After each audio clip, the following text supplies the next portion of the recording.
మరి ఎక్కడ పోయింది ఈరోజు? కాబట్టి ఇయాల్టికి నేను ఈరోజు ఇయాల latest subject ఇయాల్టికి BC Jyotirao Phule స్కూళ్ళల్లో ఫీజులు లేవు. మన జీతాలు లేవు వాళ్ళ గెస్ట్ టీచర్లకు. దాదాపు 2, 3 నెలలకే జీతాలు లేవు. మనం మాట్లాడినాం. ఇయాల గూడా మాట్లాడినాం వాళ్ళ కార్యదర్శి. వాళ్ళ జీతాలు లేవు. వాళ్ళు ఎట్లా బతుకుతారని ఇండ్ల ఫీజులు ఎట్లా కడతారు? ఎండాకాలం హాలిడేస్ ఇయ్యరు. కడుపు రగులుతది. అవును. వాళ్ళేం చెప్పిర్రు నాకు ఫోన్ చేసి, "అన్న మేము ఇల్లు కిరాయి కట్టుకుంటలేము. కూరగాయలు కొనలేకపోతున్నాం. పిల్లలను హాస్పిటల్ తీసుకపోలేక జనవరి, జూన్‌లో స్కూల్‌లో వచ్చే నెలల. ఒక్క రూపాయి లేదు. 3 నెలలకెళ్ళి మాకు జీతాలు లేవంటే ఎర్ర టెండర్‌ల మండే ఎట్లుంటే కడుపు ఎటువంటి మాటలొస్తాయి మనకు? అసోంటి మాటలు నాకు అక్కడొచ్చినాయి.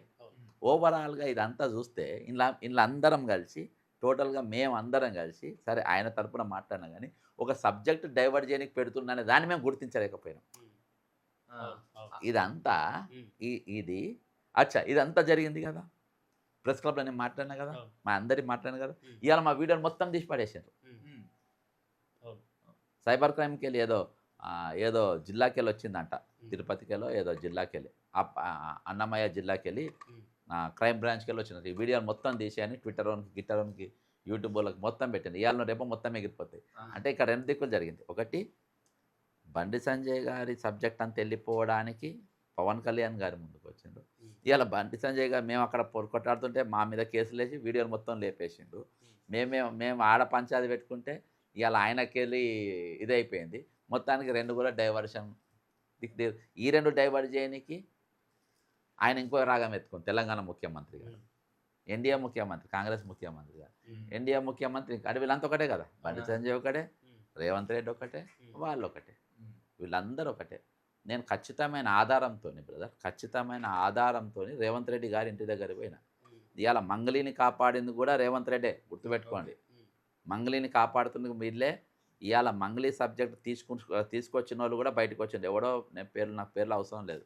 మంగళి సబ్జెక్ట్ తీసుకొచ్చినోళ్ళు కూడా సైడ్ అయిపోయిండ్రు. ఇయాల హైకోర్టు దగ్గర చర్చ. ఇయాల బాధితులను మొత్తం నాకు బాధితులు కాంటాక్ట్ లేరు. బాధితులు కాంటాక్ట్‌లో వచ్చిన రోజున దాని సినిమా వేరే చూపెడతా. అందులో ఎవరెవరు ఇన్ఫార్మ్ అయ్యిండ్రు. ఒక కేంద్ర మంత్రి, బీజేపీ కేంద్ర మంత్రి కూడా ఈరోజు ఫోన్‌లు చేసి, మీరు ఈ కేసు మూసేయండి, మాట్లాడొద్దని చెప్పేసి కేంద్రంలో ఉన్న మంత్రికెళ్ళొస్తుండ్రు. బండి సంజయ్ కాదు, ఇంకో కేంద్ర మంత్రి. అర్థమైందా? కాబట్టి వీళ్ళందరూ చేసి ఆళ్ళని కాపాడే ప్రయత్నాలు చేస్తుండ్రు. వీళ్ళంతమందిని గోసపుచ్చుకునే ప్రయత్నం చేస్తారు. అంటే ఒక సబ్జెక్ట్ ఒకడు డైవర్ట్ చేసుకుంటూ తిరుగుతా ఉండ్రు. వాళ్ళకి ఎక్కడ లాభం ఉంటదో, ఎక్కడ ఇది ఉంటదో ఆడనే దొరుకుతారు. కానీ మొత్తాన్ని మనం ఏం చేయాల్సిన అవసరం లేదు. ఇయాల తెలంగాణ భావోద్వేగాలు ఏ విధంగా రెచ్చిపోయినాయి అనేది నిన్న మనం చూసినాం. ఒరిజినల్‌గా తెలంగాణోళ్ళు కాలబెట్టుకోనికి రెడీగా ఉంటారు. కాలబెట్టుకోనికి చచ్చిపోతే ఏమన్నా చేయనీకి రెడీగా ఉంటారు తెలంగాణ. అది వాళ్ళకి ఓపిక ఉన్నంత సేపే. ఓపిక నశించిందంటే వేరే తిరుగుంటది. నా అంచనా ప్రకారం మరిదిశ ఉద్యమం మాత్రం ఖచ్చితంగా పోస్టు తెలంగాణ ఉద్యమం పక్కా జరుగుతది. నిన్నటికెళ్ళి. ఎప్పుడైతే పాషం యాదగిరి గారిని నాదైతే వదిలేసేయి. నా దగ్గర వదిలేసేయి. కానీ పాషం యాదగిరి లాంటి పెద్ద మనిషి పైన జరిగినటువంటి పద ప్రయోగం ఏదైతే ఉందో, ఆ పద ప్రయోగం ఇప్పుడు ఆళ్ళన్నీ చెప్పినయి అన్నీ వివరించగలుగుతా. ఎవరంటే ఏంది, ఏందేందని అన్నీ వివరించగలుగుతా. జరిగింది తెలంగాణ సమాజం జీర్ణించుకోలేకపోతుంది. దీనికి మాత్రం భారీ మూల్యమే ఉంటది. ఎవరైనా సరే. పాషం యాదగిరి గారి మీద మాట్లాంటి పదాలు ఏవైతే వాడిండ్రో అవి ఖచ్చితంగా చాలా పెద్ద ఎత్తున ఉంటది. నిన్న అది ఎక్కడ కూడా స్క్రిప్ట్ రైటింగ్ ఎక్కడ కూడా ఇది అని ఉండది. అర్థమైందా? ఎక్కడ ఉండదు. ఇయాల నాకు పొద్దుగాలకెళ్ళి ఇంకో ఫోనొచ్చింది. పాపము చిరంజీవి గారి ఈ ఇష్యూకు చిరంజీవి గారికి గాని, చిరంజీవి కొడుకు గాని ఏం సంబంధం లేదు. ఇయాల తెలంగాణ ఊర్లల్లో చర్చ ఏందంటే మనకు వాళ్ళకి మళ్ళా ఫైట్ మొదలైంది. ఈరోజు పెద్ద సినిమా ఏదో సినిమా రిలీజ్ అయితుందంట. ఆ సినిమాను బహిష్కరించాలి. ఆ సినిమా మనం చూడొద్దు. ఆ సినిమా మనం చూడొద్దు. మనోళ్ళని తిడుతుండ్రు. మన పాషం యాదగిరి అని తిట్టిండ్రు. అర్థమైందా? పాషం యాదగిరి కింద గ్రౌండ్ రూట్ వరకు తెలుసు. ఇయాల ఆ చర్చ చాలా స్ట్రాంగ్‌గా ఒక సెంటిమెంటల్‌గా ఈరోజు పోయింది. రేపు ఇది ఎఫెక్ట్ ఎక్కడి దాకా పోతదో చూడు. అంటే ఇయాల వాళ్ళు 4 మాటలు మాట్లాడిపోయిండ్రు. అర్థమైందా? 4 అంటే మాటలు. పవన్‌ని మనం తెలంగాణలోకొస్తే ఆపలేము. పవన్ ఒక తుఫాను అని చెప్తున్నటువంటి పరిస్థితి ఉంది. ఇక తుఫాన్, గిఫాన్ మనకు తుఫాన్. నేను చెప్పిన వాస్తవాలు ఇవి. పవన్‌ను ఇప్పుడు రాకుంటే ఎవరు ఆపుతారు? ఎవరు చేస్తారు? ఏందనేది కాలం నిర్ణయిస్తది. కాలం నిర్ణయిస్తది. తెలంగాణ అనేది ఇయాల ఒకడు పోయి అక్కడ తెలంగాణ దానికి అసలు అర్థమే లేదని చెప్పిండు. అవును.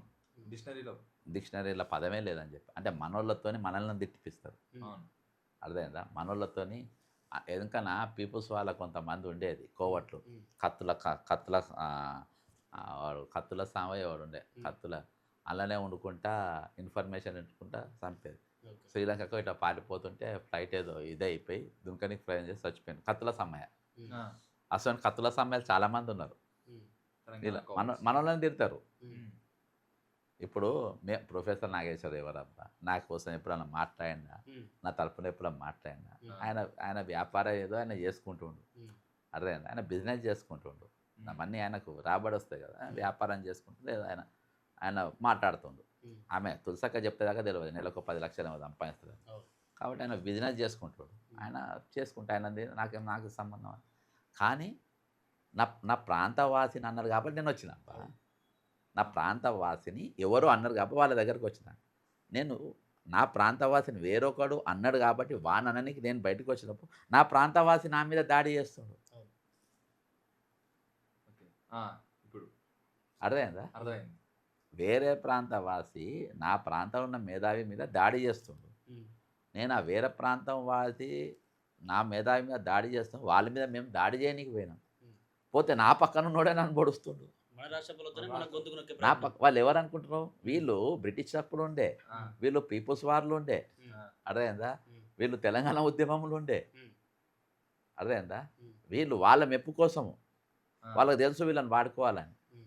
మళ్ళీ వీళ్ళందరూ ఎక్కువ శాతం ఎస్సీ ఎస్టీ బీసీలే ఉంటారు. ఉమ్.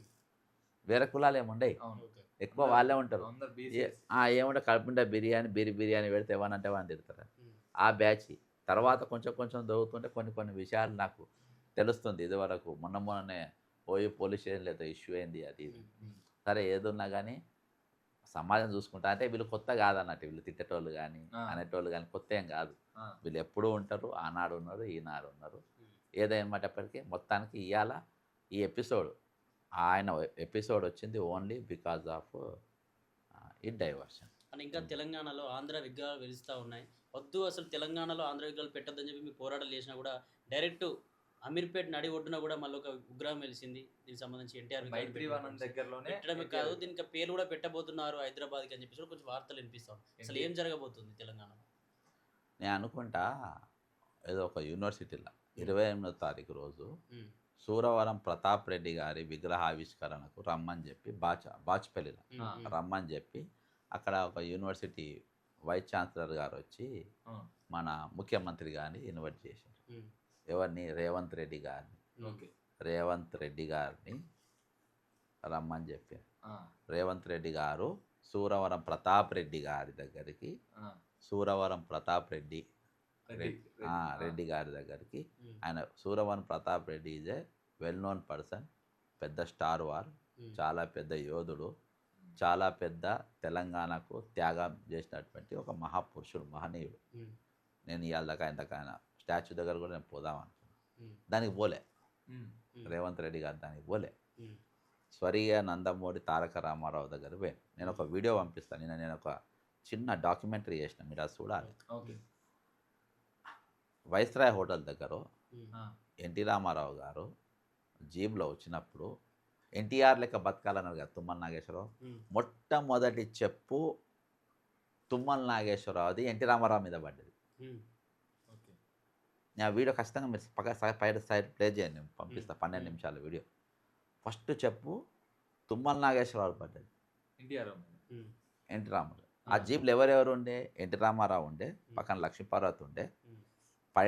పరిటాల రవి ఉండే, ఉమ్. పరిటాల రవి పక్కన దేవినేని నెహ్రూ ఉండే, గాలి ముద్దు కృష్ణ, మోత్కుపల్లి నరసింహులన్న ఉండే. అడుగు చెప్తాడు. ఓకే. ఓకే. మోత్కుపల్లి నరసింహులన్న వీళ్ళందరూ ఉండే ఆ జీప్లో. ఉమ్. అక్కడికి వెళ్ళి డైరెక్ట్ మొట్టమొదటి చెప్పి ఇసిరేపించింది ఎవరు?